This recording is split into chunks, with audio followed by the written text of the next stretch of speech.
Assalamualaikum warahmatullahi wabarakatuh.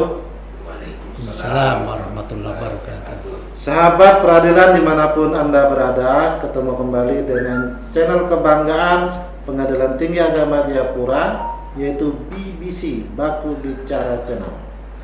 Pada kali ini kami kedatangan narasumber yang mulia Bapak Dr. Andes Haji Edi Afan MH. Beliau Hakim Tinggi Pengadilan Tinggi Agama Jayapura dan mempunyai pengalaman menjadi hakim sudah kurang lebih selama 30 tahun. Assalamualaikum warahmatullahi wabarakatuh, yang mulia. Waalaikumsalam warahmatullahi wabarakatuh. Gimana hari ini, sehat ya? Alhamdulillah, sehat walafiat. Sahabat peradilan, pada hari ini tema yang akan disampaikan oleh yang mulia Bapak Dr. Andes Haji Edi Afan MH, yaitu nikah siri, akibat hukum dan solusinya. Baik. Iya. Kita mulai ya, yang mulia ya. Oke. Mungkin masih banyak orang yang belum tahu tentang nikah siri itu sendiri dari pengertiannya. Mohon dijelaskan. Baik, sahabat peradilan, pada kesempatan pada pagi hari ini kita sering memang sudah mendengar istilah nikah siri, atau istilah lain itu nikah di bawah tangan, lebih kerennya lagi nikah yang tidak tercatat. Sungguh pun pengertian nikah siri itu tidak diatur di dalam pengertian peraturan perundang-undangan. Tetapi kalau kita mengacu kepada pasal 2 ayat 1 Undang-Undang nomor 1 tahun 74 tentang perkawinan, maka di sana dijelaskan perkawinan adalah sah manakala dilaksanakan menurut tata cara agama dan kepercayaan masing-masing. Maka di situ dikandung, jika perkawinan itu tidak dicatatkan atau tidak dilaksanakan di depan pengawasan PPN, maka itu disebut pernikahan siri atau nikah siri. Itu pengertian secara globalnya begitu. Ya, yang mulia, tadi kan sudah dipaparkan tentang pengertian dari nikah siri itu sendiri. Baik, ya. Sekarang akibat hukum dari nikah siri itu bagaimana terhadap anak dan istrinya? Ya, karena akibat hukum dari nikah siri ini sungguh pun dia masalahnya karena belum tercatat, maka dia tidak punya alat bukti bahwa dia sudah melaksanakan perkawinan sebagaimana yang dikehendaki oleh pasal 2 ayat 2 dari Undang-Undang Perkawinan itu sendiri, bahwa setiap perkawinan harus dicatatkan. Jika itu tidak, maka akibat hukumnya mereka tidak mendapatkan perlindungan hukum. Jadi semua peristiwa perdata yang tidak mendapatkan perlindungan hukum, mesti yang banyak dirugikan adalah subjek hukum itu sendiri. Dalam hal ini adalah wanita dan anak-anak akibat nikah siri itu sendiri. Akibat hukum itu contohnya seperti apa ya? Ya misalnya begini, dia kalau mau mengurus harta waris misalnya, ya, atau harta gonogini, kalau manakala mereka menghadapi masalah rumah tangga, dalam hal ini perceraian, maka karena tidak terdapat bukti perkawinan, maka sulit bagi dia untuk memperoleh hak-haknya di depan pengadilan. Karena itu ya sebisa mungkin dihindari untuk perkawinan yang siri itu, supaya hak kita itu dilindungi oleh undang-undang gitu. Ini kan sekarang ini kan misalkan orang udah terlanjur nikah siri. Iya, ya. Kemudian dia ingin mencatatkan perkawinan dari pernikahan siri itu, gimana caranya? Ya. Apakah ada semacam solusi dari pengadilan? Ya, solusi satu-satunya di pengadilan adalah kita harus mengajukan isbat nikah. Isbat nikah itu adalah satu permohonan pengesahan nikah terhadap perkawinan seseorang yang dulunya dilaksanakan secara siri atau belum dicatatkan di kantor catatan agama. Dalam hal ini adalah di KUA bagi orang yang beragama Islam dan di kantor catatan sipil bagi orang-orang yang non-Islam. Jadi merupakan solusi yang diberikan oleh peraturan perundang-undangan. Lembaga isbat nikah ini memang satu-satunya yang harus ditempuh. Keuntungannya lagi, ketika orang sudah diproses melalui permohonan isbat nikah, maka nanti putusannya yang merupakan produk pengadilan agama ini dia berlaku surut. Artinya bisa ya, melindungi hak-hak anak ya. Ya, hak anak itu jadi anak bisa langsung mendapat akte kelahiran. Oke, ya. Kemudian akte kelahiran itu berlaku kepada saat dia menikah dulu. Siri, ya. Misalnya tanggal 1 Januari tahun 2022 dia melaksanakan nikah siri. Kemudian pada akhir Desember tahun 2022 dia sudah melahirkan anak. Maka ketika dia mengajukan isbat nikah tanggal akhir Desember itu dan dikabulkan oleh pengadilan agama, maka putusan itu berlaku surut, yaitu berlaku pada saat terjadinya nikah siri, yaitu awal Januari tahun 2022. Tentunya kan begini ya Mulia, setiap mengajukan perkara kan tentunya ada syarat-syaratnya. Iya. Bagi orang yang sudah menikah terlanjur nikah siri ini syarat-syaratnya apa saja? Syaratnya ya satu-satunya yang bisa diberlakukan yaitu setiap orang kan punya KTP, baik itu suami atau istri. Kemudian dia harus memfotokopi KTP itu. Yang lebih penting lagi dia harus minta surat keterangan dari KOA setempat di mana dia tinggal. Bahwa dia belum tercatat gitu bahwa ya? Dia perkawinannya belum tercatat. Ini sebagai dasar nanti pengadilan agama bisa memproses dan memutus perkara yang sedang diajukan itu. Jadi itu saja syarat pokoknya.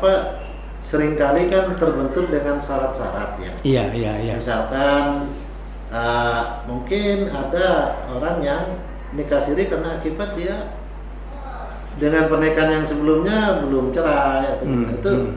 Gimana dengan syarat-syarat yang seperti itu? Nah, jika diketahui di dalam pemeriksaan persidangan, dia sesungguhnya pada saat nikah siri itu masih terkait atau terikat dengan perkawinan yang sah dengan istri sebelumnya, maka atau dengan suami yang sebelumnya, atau dengan suami sebelumnya.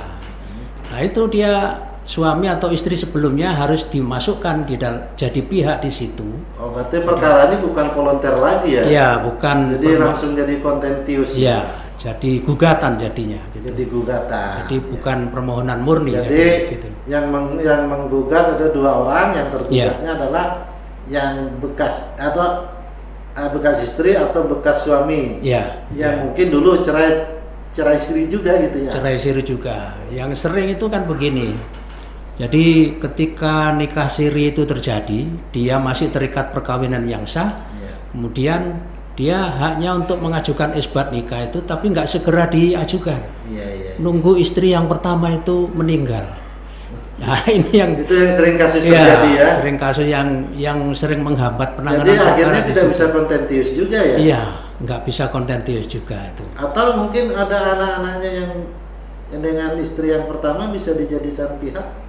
Iya, yang berhak mengajukan sebagai subjek hukum dalam nikah siri, isbat nikah itu memang suami istri itu, suami atau istrinya, atau anak-anaknya, atau keluarganya.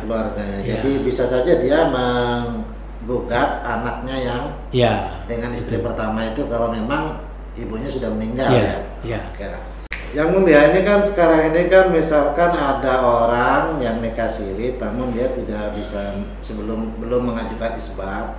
Solusi yang pertama kali untuk mengurus tentang kependudukannya, seperti misalkan dari Kementerian Dalam Negeri itu sudah menyiapkan Permendagri nomor 108 tahun 2019 tentang pengaturan tentang orang yang nikah siri. Itu gimana itu? Ya, ini sesungguhnya merupakan terobosan baru dan baik ini dari pelayanan ke Kementerian Dalam Negeri. Di aturan itu dikatakan bahwa orang yang nikah siri itu bisa dibuatkan KK. Jadi KTP juga bisa, karena setiap orang itu kan harus ada pencatatan kependudukan. Ya, memang tugas dari Disduk Capil itu adalah mencatat peristiwa-peristiwa penting dalam kependudukan. Contohnya akibat nikah siri itu, lalu mereka membuatkan regulasi setiap pencatatan nikah siri itu bisa dibuatkan KK. Hanya di dalam KK itu tertulis perkawinan tidak tercatat atau perkawinan yang belum tercatat. Ada frasa kata-kata. Ada frasa itu gitu. Kemudian tentang yang banyak dikeluhkan banyak orang, itu anak akibat hukum dari nikah siri, anaknya itu tidak dapat akte kelahiran. Ternyata sekarang sudah bisa dilayani dan itu bisa dimunculkan akte kelahirannya. Jadi berdasarkan aturan itu, maka anak yang lahir dari perkawinan nikah siri itu bisa dibuatkan akte kelahiran yang dinasabkan kepada bapak ibunya. Tetap mencantumkan nama bapak nama ibunya. bapaknya. Ya. Kalau dulu kan sebelum ada Permendagri ini hanya dicantumkan ibunya. Iya. Sekarang sudah bisa mencantumkan bapaknya dan ibunya sekaligus. Iya. Tetapi mungkin ada kata-kata lainnya. Tetapi tetap di dalam frase kakaknya itu, anak ini adalah akibat perkawinan nikah siri yang belum tercatat. Tetap ada itu ya? Iya, tetap ada itu. Tetapi perkembangannya kan sudah bisa melegakan bagi kita. Iya. Mereka sudah punya akte kelahiran. Hanya memang ada beberapa persyaratan yang untuk mengurus supaya anak dapat perlindungan hukum, masuk punya akte kelahiran. Itu yang pertama adalah kakak orang tua. Iya. Itu syarat utamanya untuk mengajukan akte kelahiran. Akte kelahiran bagi anak akibat nikah siri. Jadi kakak orang tua. Kemudian yang lebih penting lagi, surat keterangan lahir dari bidan atau dokter setempat. Jika itu tidak terpenuhi, maka cukup keluarga itu mengajukan membuat surat pernyataan mutlak namanya atau SPTJM. Jadi pernyataan, surat pernyataan tanggung jawab mutlak. Ya di atas materai tentunya. Jadi yang akan bertanggung terhadap anak itu ya. Anak itu. Jadi anak itu memang tanggung jawab mereka berdua. Tanggung jawab mutlak ditandatangani oleh orang tuanya itu. Karena anak itu kan masih kecil. Jadi orang tuanya membuat surat pertanggungjawaban mutlak, maka akte kelahiran anak itu bisa diproses melalui Dukcapil, lalu dibuatkan akte hanya di nasabnya itu tetap tercantum bapak ibunya dengan perkawinan yang belum tercatat. Nah itu yang sekarang cukup melegakan bagi kita. Gitu. Dan menjadikan perlindungan hukum terhadap anak yang dilahirkan dari hasil perkawinan nikah siri. Iya, itu salah satu terobosan baru. Kemudian begini, meskipun mereka sudah mencatatkan kependudukannya, ada di situ akte kelahiran untuk anak, masih perlukah buku nikah bagi mereka yang menikah siri? Ya, itu salah satu solusi yang diberikan oleh Pengadilan Agama juga memang itu. Kenapa perkawinan itu harus dicatatkan? Jika belum, maka solusinya isbat nikah. Maka diperlukan sekali kita melaksanakan mendaftarkan diri bagi mereka yang pasangan nikah siri itu ke Pengadilan Agama. Sebisa mungkin, karena perkawinan itu kan akibatnya lama. Ya tidak hanya 1-2 tahun aja, bisa beberapa puluh tahun itu ke depan. Meskipun mereka berdua sudah meninggal ya. Iya, itu. Karena itu merupakan alat bukti jadi, bahwa anak itu dilahirkan dari perkawinan yang sah tadi ya. Iya, itu. Untuk mengurus mungkin warisannya dan atau harta bersama. Otomatis harus ada alat buktinya yang bisa ditampilkan. Iya, itu. Termasuk juga bukti-bukti yang tadi itu mungkin yang dari kakak, kemudian akte kelahiran. Itu sebagai salah satu alat bukti yang bisa dijadikan alat bukti permohonan di pengadilan. Alat bukti pendukung lah untuk disahkan perkawinannya itu. Sehingga untuk mengesahkan perkawinannya lebih gampang, tidak terlalu berbelit-belit. Begini yang mulia, kebiasaan orang kita itu untuk ke pengadilan itu merasa ogah gitu ya. Contoh misalnya dia akan mengajukan isbat nikah, karena kebiasaannya itu nikah siri itu dilaksanakan ketika syarat-syarat perkawinannya tidak terpenuhi. Contohnya misalkan umurnya belum nyampe, mereka ngambil pintas nikah siri dulu. Nah kemudian baru setelah umurnya udah nyampe, baru dia mengajukan isbat nikah ke pengadilan.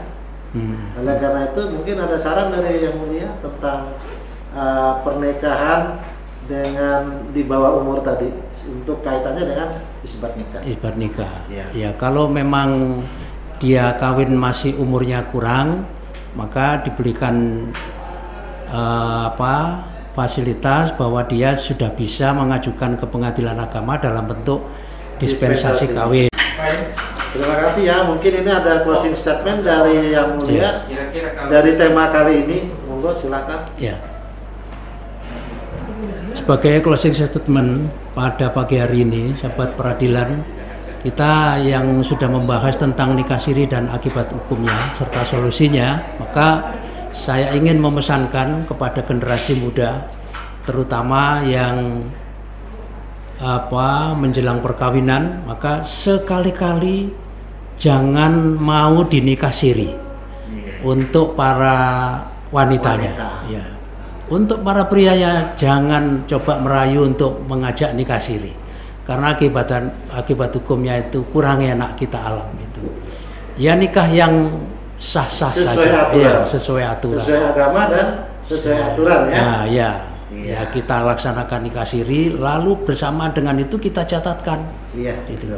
Barangkali itu yang bisa kami sampaikan, dan terima kasih kepada studio BBC di PTA Jayapura ini. Mudah-mudahan ke depan kita mengalami kemajuan yang berarti. Amin ya rabbal alamin. Terima kasih Yang Mulia sudah menjadi narasumber di podcast kita kali ini. Dan demikianlah sahabat peradilan, tema dan podcast pada kali ini yang telah disampaikan oleh Yang Mulia Bapak Dr. Andes Haji Edi Apan, Magister Hukum. Kita akhiri dengan bacaan hamdalah. Alhamdulillahirrahmanirrahim. PTA Jayapura berakhlak dan bangga melayani bangsa.